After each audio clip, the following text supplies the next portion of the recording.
প্রধানমন্ত্রী কক্সবাজার সফর নিয়ে আরও জানাতে যোগ দিচ্ছেন সহকর্মী সুজাউদ্দিন রুবেল, যাচ্ছে তার কাছে। রুবেল। প্রধানমন্ত্রী তারেক রহমান কক্সবাজার এসেছেন এবং তিনি কয়েকটি উন্নয়ন প্রকল্পের উদ্বোধন থেকে শুরু করে ভিত্তিপ্রস্তর স্থাপনের কাজ, যে কার্যক্রমগুলো সেগুলো শেষ করেছেন। এরই মধ্যে তিনি চকরিয়া জনসভা বক্তব্য রাখার পর তিনি কক্সবাজারে সমুদ্র সৈকতে আসবেন। এখন দরিয়ানগর সমুদ্র সৈকত জুড়ে পুরো নিরাপত্তার বলয়, পাশাপাশি এখানে সমুদ্র সৈকত যে সৌন্দর্য, সেই সৌন্দর্য উপভোগ করার জন্য নতুন কিট কর্ডের ব্যবস্থা করা হয়েছে, এখানে বিদ্যুতের ব্যবস্থা করা হয়েছে এবং এখানে বিপুল সংখ্যক মানুষ অবস্থান করছে। তারা পুরো এলাকাটা ঘিরে রয়েছে। এখানে বিদ্যুৎ বিভাগের লোকজন যেমন রয়েছে, ঠিক ফায়ার সার্ভিসের লোকও রয়েছে।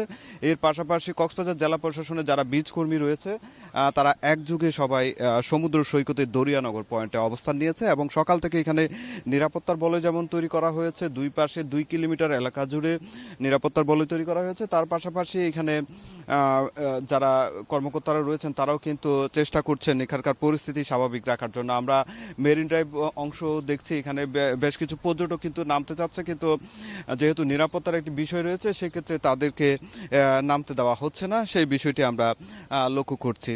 কক্সবাজার সমুদ্র সৈকতের যে দরিয়ানগর পয়েন্ট মূলত হচ্ছে কলাতলি থেকে 2 কিলোমিটার দূরে সেই সৈকতটি যে নির্জন এবং এখানে মানুষজনের সংখ্যা কিন্তু কম থাকে, সেই বিবেচনা করেই কিন্তু কক্সবাজার সমুদ্র সৈকতের যে দরিয়ানগর পয়েন্টটি রয়েছে সেই পয়েন্টে কিন্তু নিরাপত্তা যেমন জোরদার করা হয়েছে, ঠিক তেমনি আমরা লক্ষ্য করছি এখানকার আসলে আজ সকাল থেকে গুড়ি গুড়ি বৃষ্টি এবং মাঝারি বৃষ্টি হয়েছে, কিন্তু প্রধানমন্ত্রী তারেক রহমান যখন পাতলি খাল উদ্বোধনের পর আমরা পুরো বিষয়টি লক্ষ্য করেছি, তখন কিন্তু বৃষ্টি থেমে যায়। এখন অবধি পুরো আবহাওয়া কিন্তু খুব চমৎকার আবহাওয়া, যেটা আমরা আবহাওয়া অফিস থেকে জানতে পেরেছি। এখন পর্যন্ত কোনো ধরনের বৃষ্টি হয়নি এবং যারা কর্মকর্তারা রয়েছেন তারাও আমরা লক্ষ্য করছি সমুদ্র সৈকতে যেখানে দরিয়ানগর পয়েন্ট সেই পয়েন্টে অবস্থান করছে।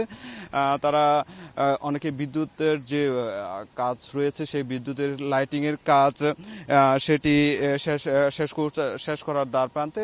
আবার অনেকে দেখছি আমরা মেরিন ড্রাইভের যে সড়কটি রয়েছে সেই সড়কে অবস্থান নিয়েছে, যেহেতু প্রধানমন্ত্রী মেরিন ড্রাইভ যে রয়েছে সেই মেরিন ড্রাইভে যাবেন এবং সমুদ্র সৈকতের বালিয়াড়ি যেখানে রয়েছে সেই বালিয়াড়িতেও যেহেতু নোনা জলে পা ভেজানোর একটা সম্ভাবনা রয়েছে, সেক্ষেত্রে এই পুরো এলাকা জুড়ে কিন্তু আমরা লক্ষ্য করছি এটা নিরাপত্তার বলয়। তবে কক্সবাজারের যারা এখানকার কক্সবাজারবাসী রয়েছেন তারাও প্রত্যাশা করছেন প্রধানমন্ত্রী তারেক রহমানের হাত ধরে কক্সবাজারের পর্যটন শিল্পের যে সম্ভাবনা রয়েছে সেই সম্ভাবনাটি আবার নতুন করে তারা কক্সবাজারকে দেখতে পাবেন এবং নানা ধরনের উন্নয়ন কর্মকাণ্ড দিয়ে দেশি বিদেশি পর্যটক যাতে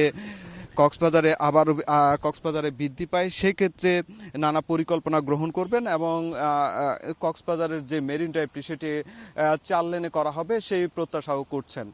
এছাড়াও আমরা লক্ষ্য করছি কক্সবাজারের মানুষের মধ্যে ব্যাপক উৎসাহ উদ্দীপনা বিরাজ করছে। তো এই ছিল আমার কাছে কক্সবাজার সৈকত থেকে সবশেষ।